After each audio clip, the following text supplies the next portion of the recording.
আজকের করব জগন্নাথ দেবের একটা সুন্দর বডি পেন্টিং। চলো, এই যে আয়নাটা, এটা দেখেই সবকিছু করতে হবে আমাকে। প্রথমে আউটলাইনটাই কমপ্লিট করে নেবো আয়না দেখে। ইজি মনে হচ্ছে? হ্যাঁ, খুবই ইজি।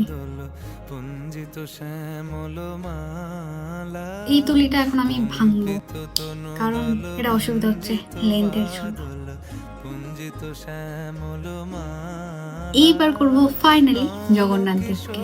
আজকের রং উল্টে গেছে। এবার থেকে কি একটু মাঝে মধ্যে বডি পেন্টিং এর ভিডিও দেব?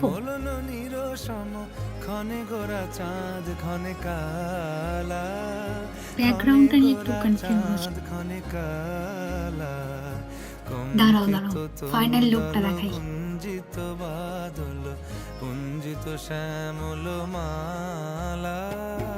সব থেকে ডিফিকাল্ট পার্ট কোনটা বলবো?